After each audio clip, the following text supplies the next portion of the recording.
Coucou les filles, je suis de retour aujourd'hui pour vous présenter la Birchbox, du moins je ne sais pas quoi puisque je suis en train de reprendre toutes mes Birchbox. En tout cas celle-ci était une collaboration je crois. Ah non même pas, c'était un condensé des best, donc Beauty and the Best, voilà. Et c'était je pense octobre. Donc je suis effectivement très en retard. Selon les publications, j'espère pouvoir les mettre dans l'ordre. Donc celle-ci, ce serait le mois d'octobre. Dedans, en fait, la team Birchbox nous a mis ses best-sellers. Donc ça, c'est assez sympa comme idée. On va regarder tout de suite le contenu de la boîte. Donc on commence par la boîte qui est une très jolie box dans le nouveau format, plus petit, que j'apprécie beaucoup. Ici, on a le logo Birchbox embossé, on va dire. Sur un fond multicolore assez sympa, on l'ouvre et on trouve de nouveau, on trouve les produits de cette box. Donc on commence avec ce produit que vous avez sûrement dû voir, qui est très tendance, hein. Moi j'ai parlé d'un Tangle Teaser que j'avais acheté probablement chez Birchbox l'année dernière, qui ne me quitte pas et qui est très pratique. Et là Birchbox a sorti donc son propre Tangle Teaser, en tout cas sa brosse plastique.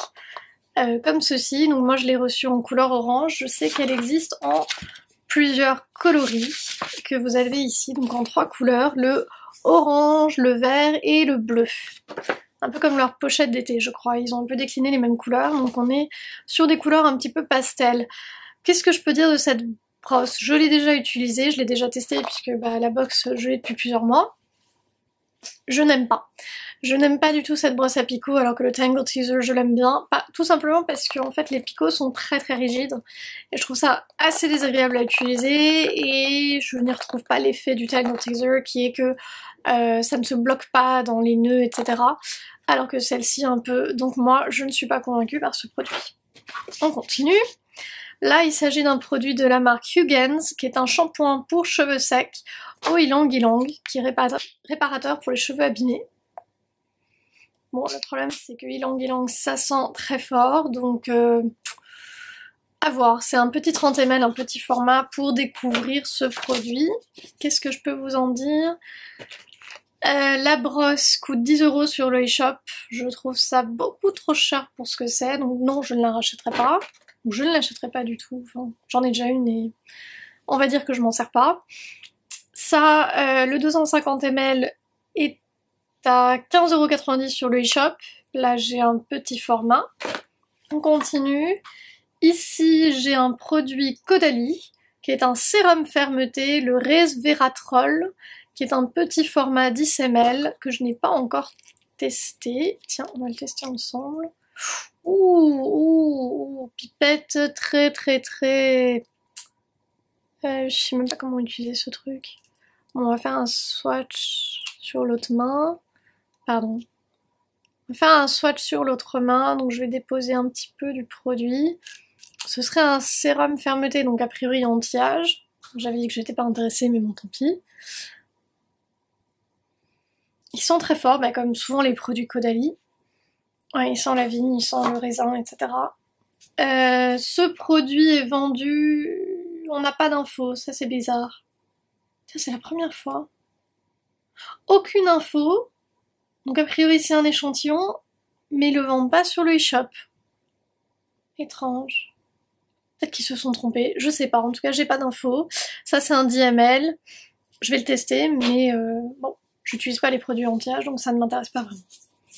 On continue, là il s'agit d'une mousse de douche de la marque Kneipp, je crois que c'est allemand, Kneipp. Et là il s'agit d'une mousse de douche à la menthe eucalyptus. Comment vous dire, menthe eucalyptus, ça n'a vraiment pas des odeurs que j'aime, en tout cas pas sous la douche. Là c'est un petit format 75 ml, j'aime bien l'idée de la mousse de douche, j'en ai jamais testé je crois. On va tester ensemble. Ou pas, parce que visiblement j'ai du mal à ouvrir le truc. Ah, d'accord, ok, bon. Bêtise!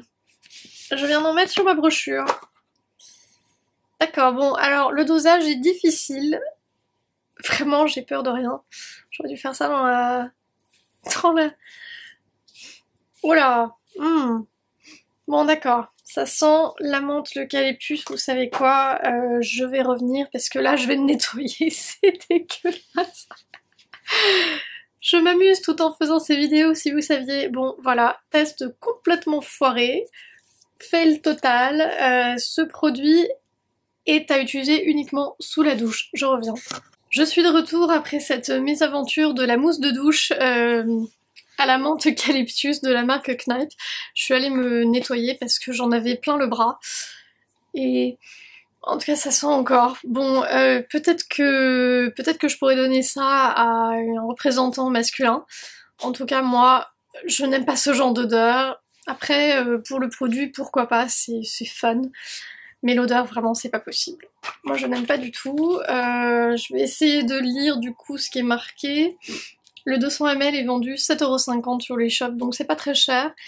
Mais même à ce prix-là, moi non. Enfin, c'est l'odeur quoi. L'odeur est vraiment... C'est dommage, parce que si c'était une autre odeur, peut-être que j'aurais pu l'apprécier. En plus, la texture est sympa. Par contre, attention, hein, parce que quand vous utilisez le diffuseur et tout, faites-le sous la douche, sinon... Moi j'ai failli en mettre par terre, enfin c'est... bon, bref, galère. À ne pas tester quoi, n'importe où, plutôt dans la salle de bain. Le dernier produit, je ne l'ai pas, donc c'est un mascara Feather Lash de la marque So Susan. Je ne l'ai pas parce que je l'ai testé pendant longtemps et je l'ai vraiment détesté. J'en ai parlé dans une de mes vidéos, je crois, produit fini que vous aurez bientôt, ou que vous aurez avant cette vidéo, je ne sais pas très bien. En tout cas, je ne l'ai pas ici. C'est un 11,7 ml qui est vendu 23€ sur le eShop. Mais ce mascara ne me plaît pas pour plusieurs raisons. Je peux pas vous le montrer maintenant, mais vous pouvez regarder la vidéo que je vais vous insérer. Je vais vous insérer un lien. Ce mascara, c'est une gouache, c'est-à-dire il n'y a pas beaucoup d'essorage, le débit est vraiment excessif.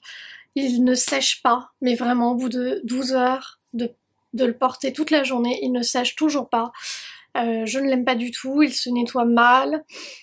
Pour moi c'est un fail. Ce mascara est vraiment un fail. Je trouve que d'ailleurs les produits So Susan dans l'ensemble ne sont pas très réussis dans le sens où ils sont souvent trop pigmentés. En fait, souvent j'ai l'impression qu'il y a juste trop. Dans tous les produits So Susan que j'ai pu tester, il y a quelque chose qui cloche. Que ce soit le dôme baume à lèvres ou le cheek lip tint ou je sais pas quoi, enfin il y a toujours quelque chose qui cloche avec les produits de cette marque. Je sais pas pourquoi, mais moi je n'accroche pas pour le moment. C'était donc ma Birchbox du mois de... on ne sait pas, octobre peut-être, on ne sait pas. Je vous dis à très bientôt pour d'autres vidéos. Il y a une vidéo Birchbox qui va arriver bientôt. En tout cas vous allez avoir pas mal de vidéos dans les semaines qui viennent. Puisque comme j'expliquais au début de cette vidéo, bah je rattrape toutes celles qui sont en retard depuis probablement octobre-novembre. Donc autant dire que vous allez en avoir beaucoup en ce début d'année. Et puis ensuite on va reprendre tout à fait normalement voilà, le planning de l'enregistrement des vidéos. Et je vous dis à très bientôt.